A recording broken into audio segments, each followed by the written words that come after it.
Hello दोस्तों, मेरा नाम है राहुल कुमार। आप देख रहे हैं राहुल या स्टोरी लर्निंग सेंटर। कल की क्लास में हम लोग प्रागैतिहासिक काल को पढ़ लिए थे। अगर आप उस क्लास को नहीं देखे हैं तो उस क्लास को पहले देख लीजिए। उसमें मैंने इतिहास को पहले 3 भागों में बांटा था: प्रागैतिहासिक काल, आदि ऐतिहासिक काल, ऐतिहासिक काल। प्रागैतिहासिक काल को भी हमने पाषाण काल में बांटा था। पाषाण काल को भी हमने 3 भागों में बांटा था: पूरा पाषाण काल, मध्य पाषाण काल और नव पाषाण काल। और एक ताम्र पाषाण काल को भी हम लोग पढ़ चुके थे।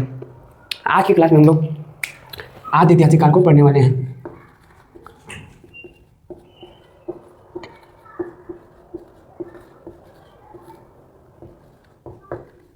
इसकी विस्तार की बात करें तो 2500 ईसा पूर्व से 2500 BC से ईसा पूर्व से 1750 ईसा पूर्व, कितना 1750 BC तक इसका विकास हुआ था। इसका विस्तार है। इसमें हम लोग सिंधु सभ्यता को रखते हैं। सिंधु सभ्यता को रखते हैं। सिंधु सभ्यता का नामकरण जॉन मार्शल ने किया था। सिंधु सभ्यता का नामकरण जॉन मार्शल ने किया। उसी को अभी हम आगे समझने वाले हैं। उसके लिए हम लोग पहले भारत का मैप बनाना पड़ेगा।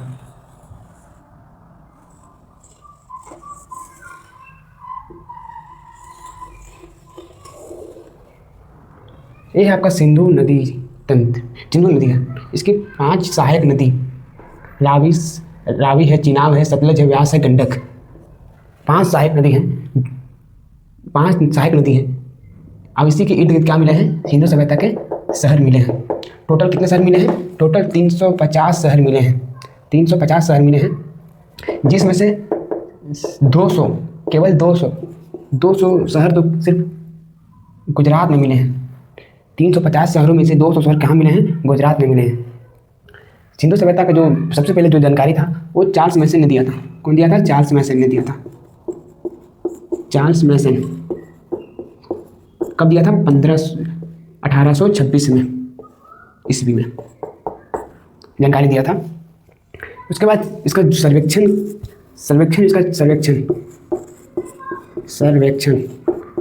कौन किया था? जेम्स कनिंघम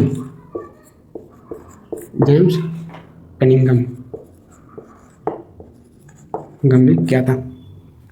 सर्वेक्षण के बाद इसका नामकरण आपको बता चुका हूँ। नामकरण या नेतृत्व, नामकरण कौन किया था? जॉन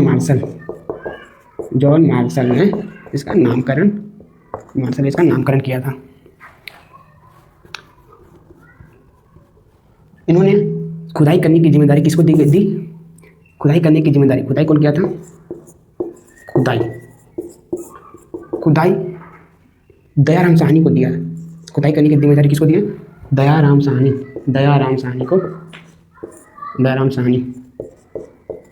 को दिया गया। इन्होंने 1921 ईस्वी में हड़प्पा नामक स्थल की खोज की। हड़प्पा नामक स्थल की खोज की, जो रावी नदी के तट पर थी। कौन सी नदी? रावी नदी के तट पर थी। इसलिए इस सिंधु घाटी सभ्यता को हड़प्पा सभ्यता भी कहते हैं। इतना को आप लोग स्क्रीनशॉट ले लीजिए, तब तक मैं साइड हट जाता हूँ।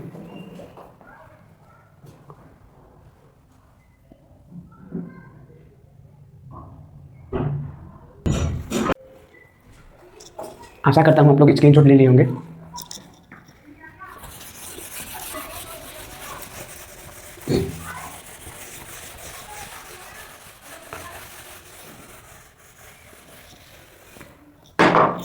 अब एग्जाम में इसका विस्तार पूछता है। उत्तर में कौन सा स्थल था? दक्षिण में कौन सा स्थल था? पश्चिम में कौन सा स्थल था? पूर्व में कौन सा स्थल था? किस नदी के तट पर था? है ना? इसी को आगे हम लोग समझने वाले हैं। इसको समझने के लिए हमको पहले डायग्राम बनाना पड़ेगा।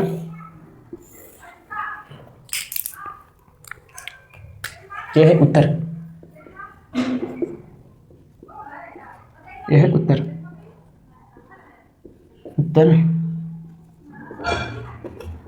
दक्षिण, यह है आपका पूरब, यह है पश्चिम।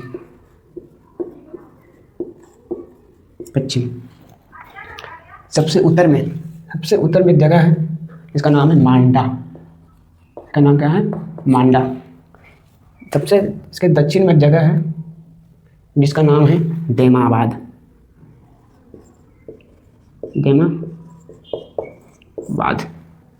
पश्चिम में एक जगह है जिसका नाम है सुतका गेंडोर।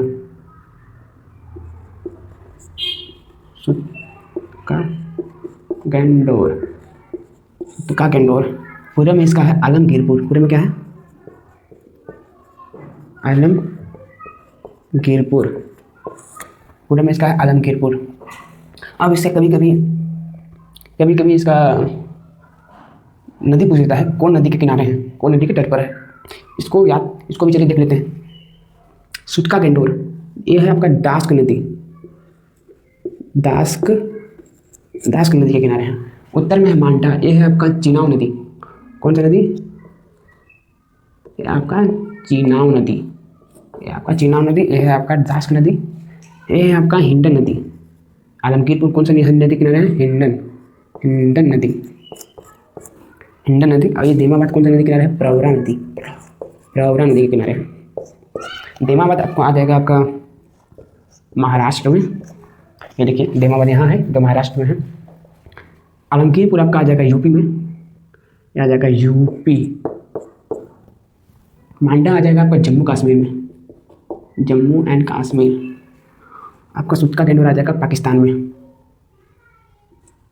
PAK पाकिस्तान। इसको याद करने का कुछ ट्रिक है जिससे आपको याद रह जाएगा आसानी से। इसको याद करने के लिए ट्रिक है सम बराबर AD। सम का मतलब होता है जोड़ना, AD का मतलब भी होता है जोड़ना। सम बराबर AD मतलब दोनों का अर्थ क्या होता है? जोड़ना। स से होता है सुतका गेंडोर, म से होता है मांडा, ए से होता है आलमगीरपुर और डी से होता है देमाबाद। अब कभी कभी इसका नदी को भी पूछेगा तो उसको भी याद करने का तरीक है। उसके लिए है डच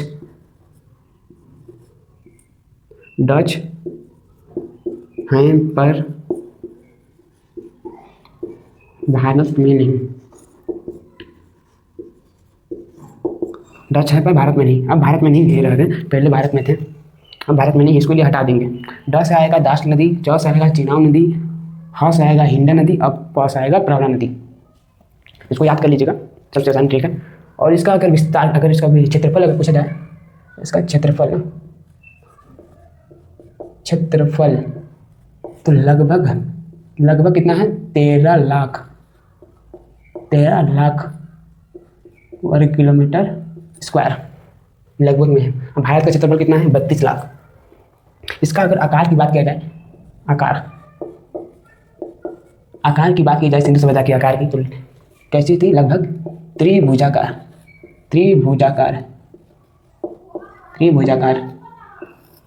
कैसे? इसका उत्तरी शहर कौन सा है? मांडा। दक्षिणी शहर देमाबाद। पश्चिमी शहर सुतका गेंडोर और पूर्वी शहर है यहाँ पर उत्तर प्रदेश में क्या है? उत्तर प्रदेश में आलमगीरपुर। अगर हम इस तीनों को अगर मिलाया जाए तो लगभग एक त्रिभुजाकार आकृति मिलती है। इसलिए हम इसको त्रिभुजाकार, ऐसा आकार हमको आकार कहते हैं, त्रिभुजाकार आकार का है इसलिए कहते हैं। इसका आप स्क्रीनशॉट ले लीजिए, तब तक मैं साइड हो जाता हूँ।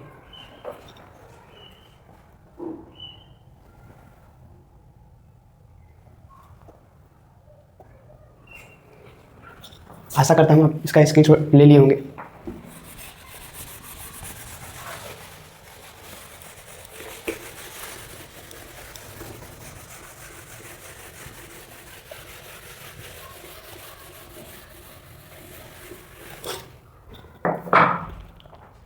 अब चलिए इसके प्रमुख स्थल को देखते हैं। सबसे पहला नंबर पर हड़प्पा। इसकी खुदाई, हड़प्पा की खुदाई दयाराम साहनी ने की थी। दयाराम साहनी ने की थी। कब की थी? 1921 ईस्वी में की थी। और यह रावी नदी के तट पर थी। कौन सी नदी? रावी नदी के तट पर थी। इसमें कुछ स्रोत मिले हैं, पुरातात्विक स्रोत मिले हैं, पुरातात्विक साक्ष्य मिले हैं, उसको देख लेते हैं। इसमें एक मिला है कुम्हार का चाक।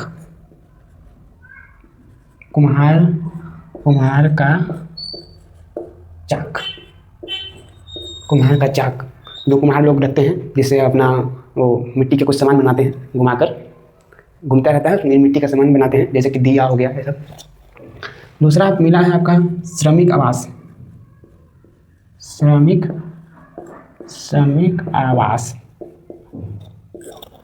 श्रमिक आवास मिला है। श्रमिक रहने के लिए क्या मिला है? श्रमिक आवास मिला है। तीसरा आपका आता है अन्नागार। अन्नागार। चौथा आपका आता है, अन्नागार के बाद आता है आपका मातृ देवी की मूर्ति मिली है। मातृ देवी की क्या मिली है? मूर्ति मिली है, जिनके पेट से क्या निकल रहा था? पौधा निकल रहा था। पांचवा लकड़ी का ओखली मिला है। क्या मिला है? लकड़ी का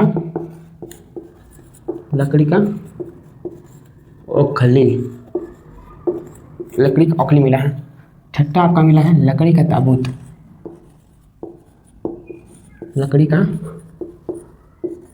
ताबूत। सातवां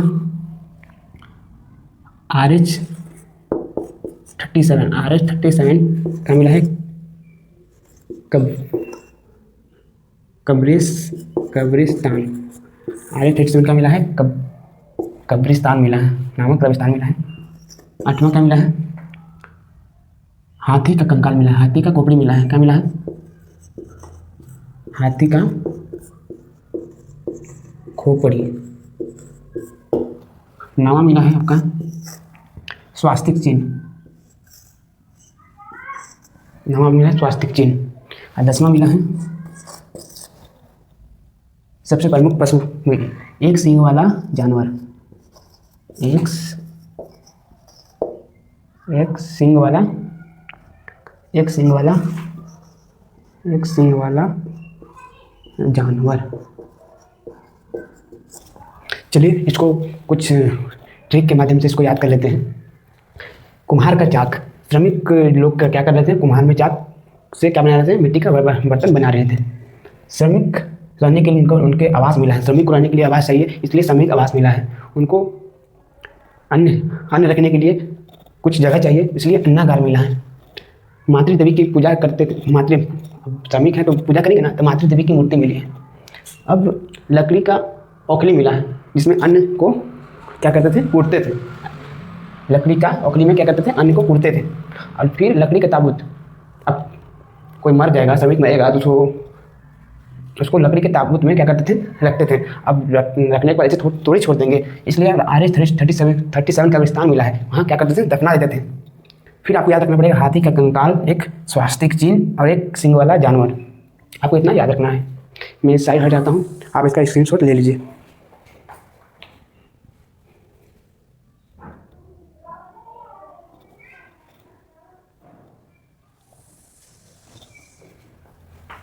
आशा करता हूँ आप स्क्रीनशॉट ले लिए होंगे।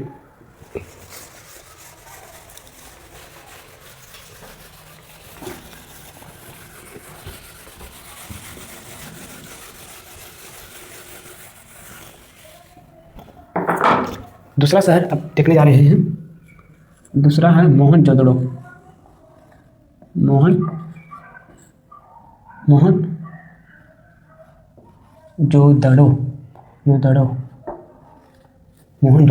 मोहनजोदड़ो। इसकी खुदाई राखड़ दास बनर्जी ने की थी। राखल दास बनर्जी ने की थी। राखलदास बनर्जी ने की थी। कब की थी? 1922 में। 1922 ईस्वी में इसकी खुदाई की थी। मोहनजोदड़ो सिंधु नदी के किनारे स्थित है। कहाँ स्थित है? सिंधु नदी के किनारे। सिंधु नदी, यहाँ से भी बहुत सारे वस्तु मिले हैं, उसको देख लेते हैं। यहाँ पर क्या मिला है? सूती वस्त्र।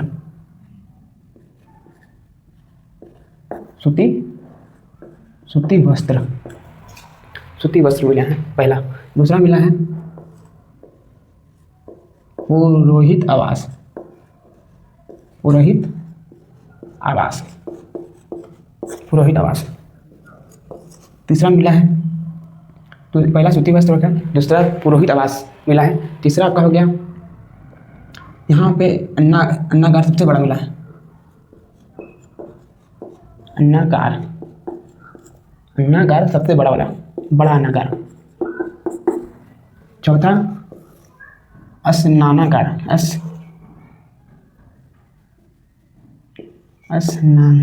स्नानागार मिला है, ये भी क्या मिला है, बड़ा, सबसे बड़ा। सिंधु सभ्यता का सबसे बड़ा स्नानागार कहाँ मिला है, मोहनजोदड़ो में। अब अन्नागार भी स्नानागार भी दोनों मोहनजोदड़ो में मिले हैं सबसे बड़ा। अब पांचवा क्या मिला है, सभागार, सभागार। छठा सबसे चौड़ी सड़क, सबसे चौड़ी सड़क। सातवां मिला है आपका, सातवां मिला है पशुपति शिव की मूर्ति मिली है, पशुपति शिव की मूर्ति, पशुपति शिव की मूर्ति मिली है, पशुपति शिव की मूर्ति मिली है। फिर आठवां मिला है आपका तांबे का ढेर मिला है, तांबे का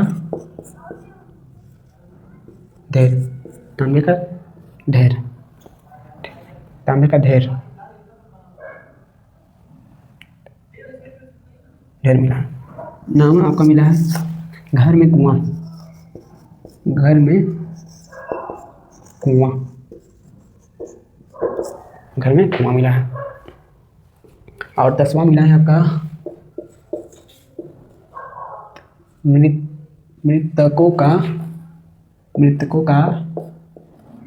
मृतकों का टीला।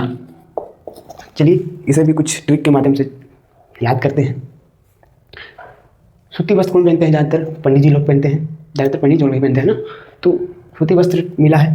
अब सूती वस्त्र मिला है, कौन पहनते हैं, पुरोहित आवास, पंडित जी पहनते हैं, उसको उनको रहने के लिए पुरोहित आवास चाहिए, है ना।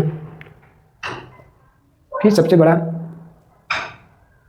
अन्नागार मिला है, सिंधु सभ्यता का सबसे बड़ा अन्नागार मिला है। फिर स्नानागार मिला है, सबसे बड़ा स्नानागार, सिंधु सभ्यता का सबसे बड़ा स्नानागार मिला है। फिर जो पुरोहित हैं, पुरोहित कहीं जाकर सभा करते थे तो सभागार मिला है। सबसे चौड़ी सड़क मिली है जो सभागार की ओर जा रही थी, सबसे चौड़ी सड़क मिली है जो सभागार की ओर जा रही थी। फिर पशुपति शिव की मूर्ति मिली है, जो पंडित जी लोग थे पशुपति शिव की पूजा करते थे। फिर तांबे का ढेर मिला है, फिर घर में कुआं मिला है, मृतकों का टीला मिला है। यहाँ कोई इससे पहले हम लोग हड़प्पा में देखे थे तो वहाँ पे RS-37 कब्रिस्तान मिला था, है ना। वहाँ पर ऐसा कुछ मृतकों का टीला नहीं मिला था। मृतकों का टीला का मतलब होता है कि एक साथ कई सारे लाश मिले हैं एक साथ, है ना। ऐसा हड़प्पा में नहीं मिला है, लेकिन वहाँ RS-37 कब्रिस्तान मिला है। मोहनजोदड़ो में ऐसा कोई कब्रिस्तान नहीं मिला है, और यहाँ मृतकों का टीला मिला है। इससे यह पता चलता है कि वहाँ पे कोई बाहर से कोई आक्रमण किया था, बाह्य आक्रमण का संकेत देता है। चलिए इसका स्क्रीन ले लीजिए, साइड हो जाता हूँ।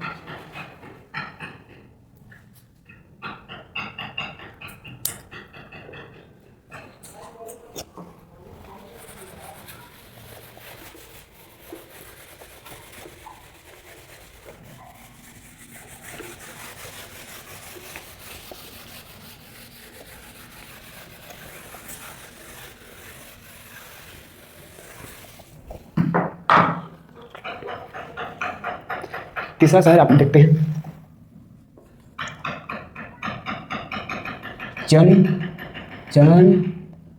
चंदहुदड़ो।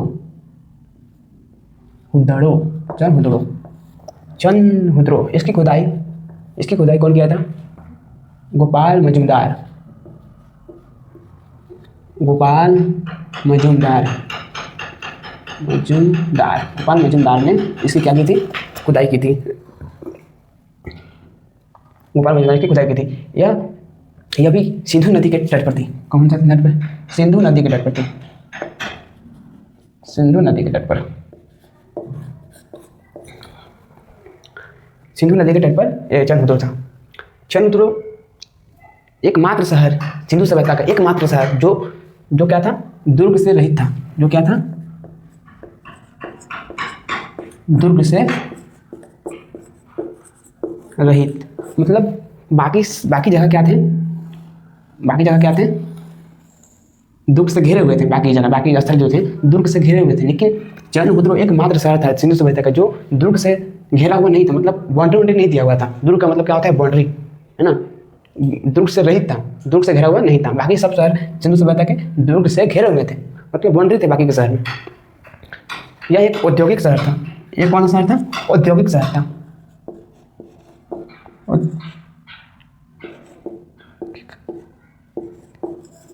औद्योगिक शहर कौन सा शहर था, एक औद्योगिक शहर था।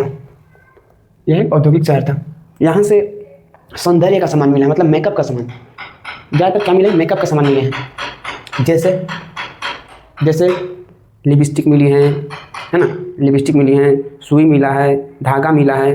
देख लेते हैं क्या मिला यहाँ पर, मेकअप का सामान,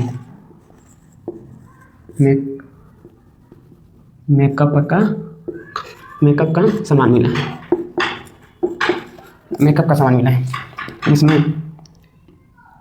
इसमें लिपस्टिक मिला है, इसमें मेकअप का सामान में जो आता है आप लिख लीजिएगा, मेकअप का सामान मिला है। यहाँ और मिला है सुई धागा,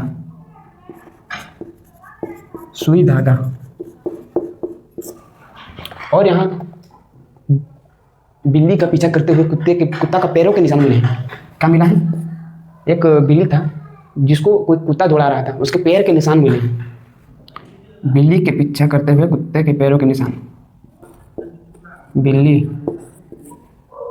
का पीछा करते हुए पैरों के निशान मिले हैं, पैरों के निशान मिले हैं। यह एक औद्योगिक शहर था, आपको बता ही दिया हूँ। यहाँ पर क्या मिला, गुड़िया मिला है, गुड़िया। और क्या मिला है, अलंकृत ईंट मिली है, अलंकृत क्या मिले हैं, अलंकृत ईंट मिली है,